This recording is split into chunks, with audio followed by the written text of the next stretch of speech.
Greetings, everyone. This is Preacher Man Piper here, Doc Hatfield, and I'm back here with another video. Uh, I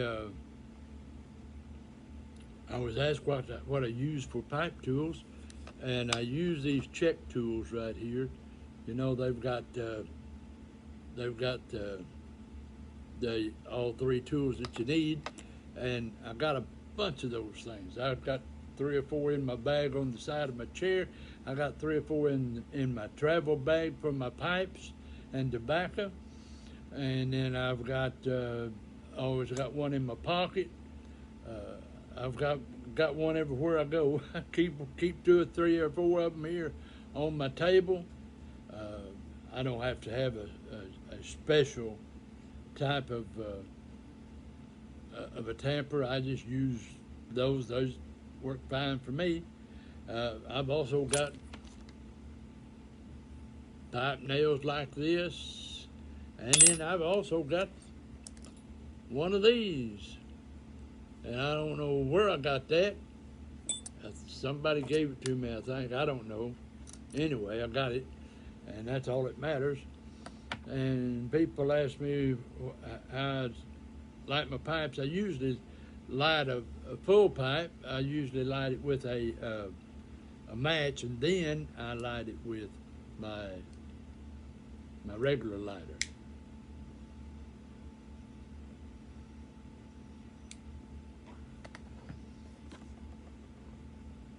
I also have a good Zippo lighter.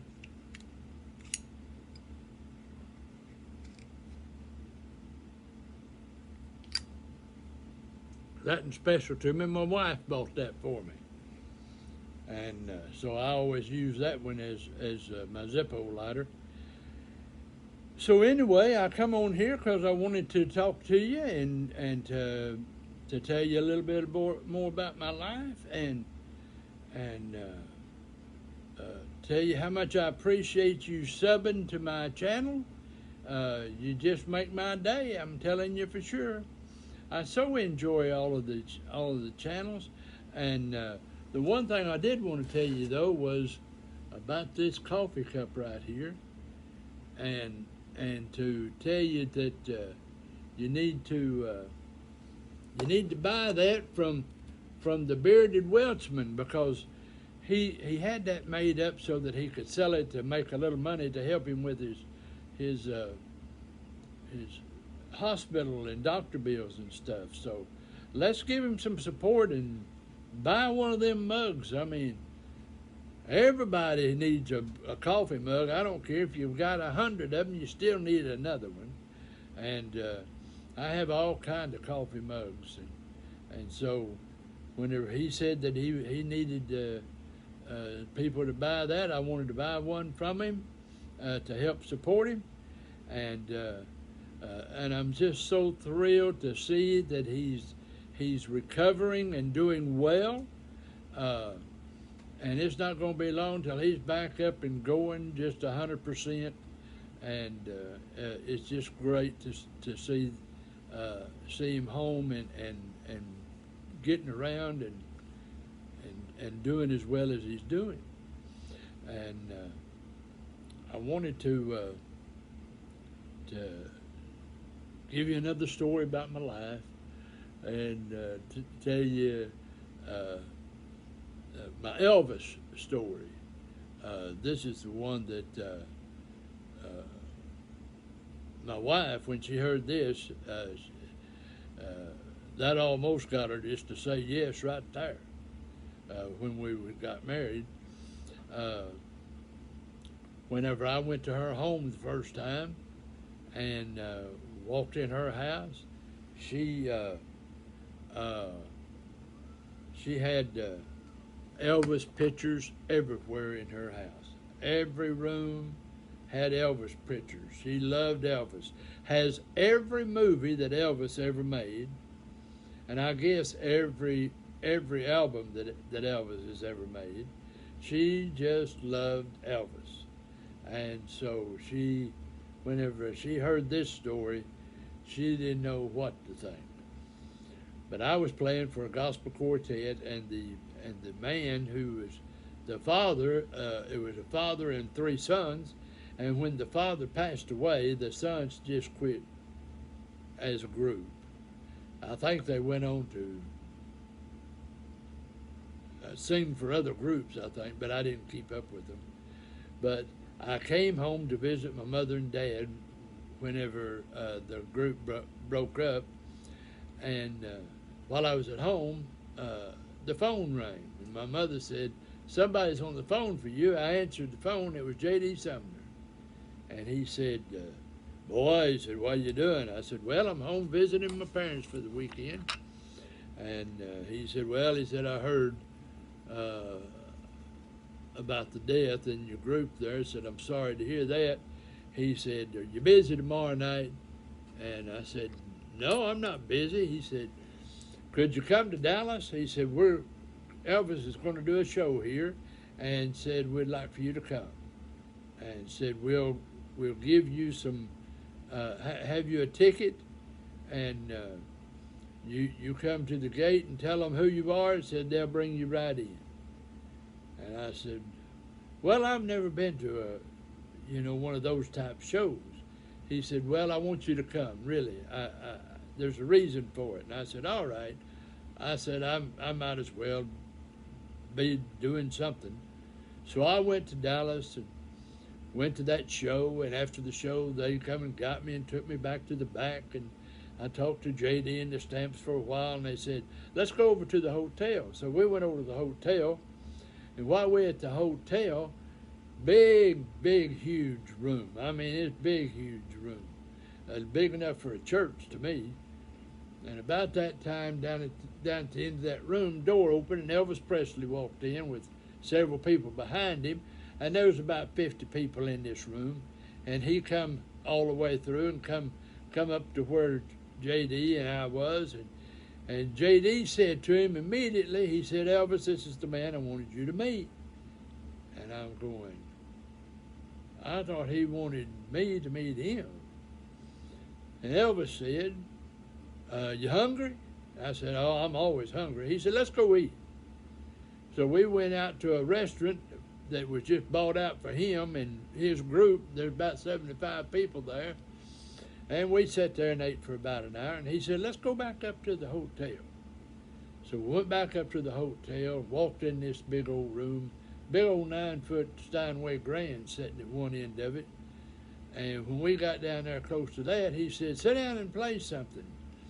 And so I just stood there a second, and he said, "Sit down and play something." I said, "Me?" He said, "Yeah." I said, "Well, all right."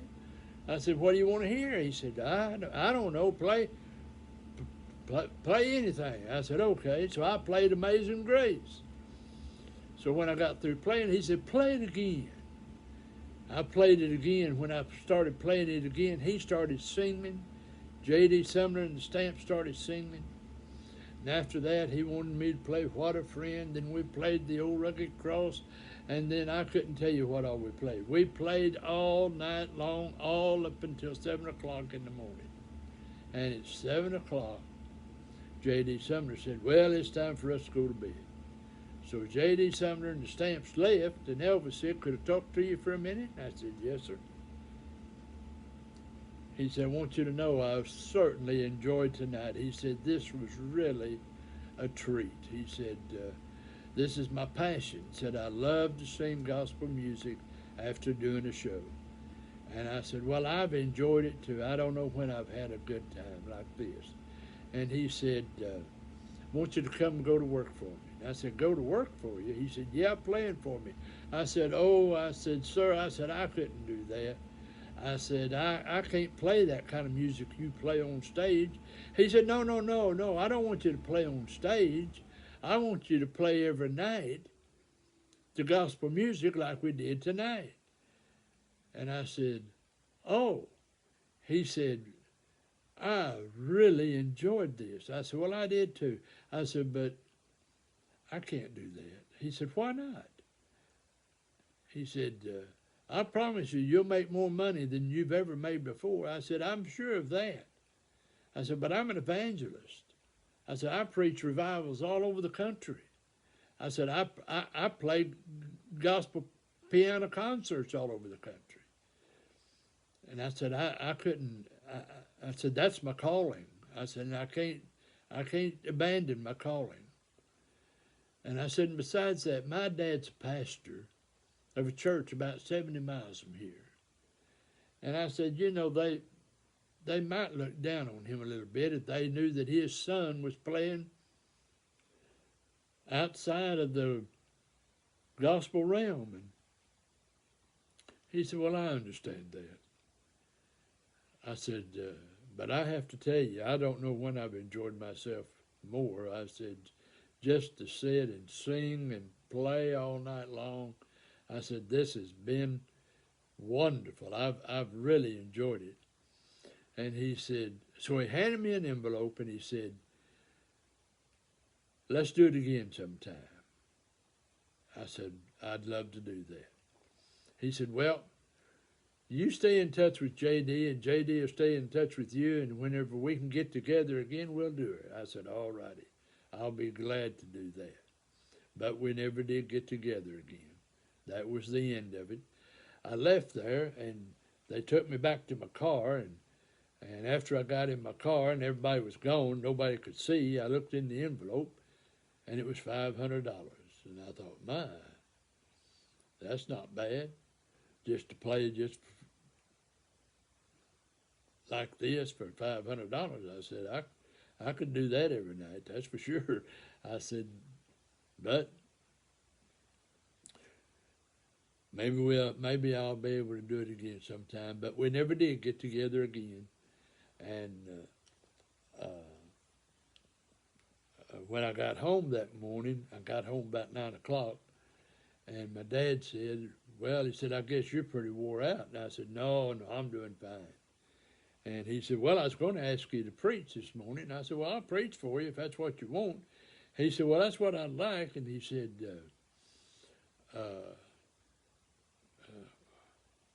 what'd y'all do? I said, well, I'll tell you after church. And he said, well, people are wanting to hear you play It Is Well. Would you do that for the church today? I said, I'll be glad to do that. And so that was the end of the Elvis thing. That was the end of me playing for somebody in that genre of music. Never did play for anybody else like that again. But I certainly did enjoy playing that one time.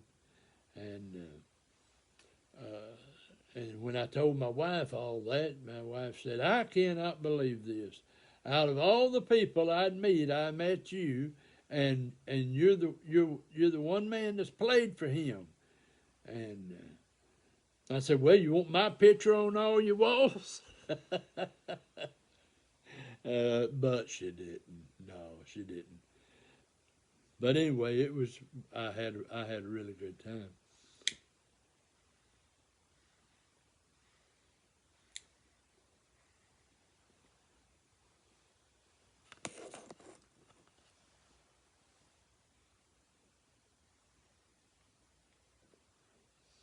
I just wanted to tell you how much I've enjoyed being on here and how much I've enjoyed sharing my life with you.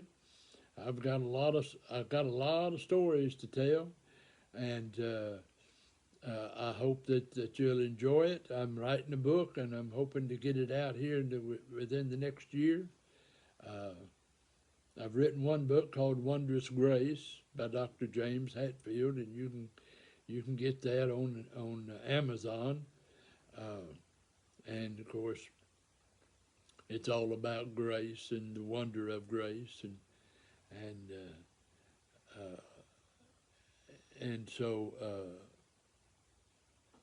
I've been working on 4 or 5 other books at the same time, but I haven't got any of them done either. So that's the way that goes. I did want to say that I appreciate how all of you have supported me on here. It just does my heart wonders that people would want to even listened to me. I've preached all over the country, but I've never done anything like this before, and it's all new to me to talk like this. But I hope that you've enjoyed it, and I hope that you'll come again.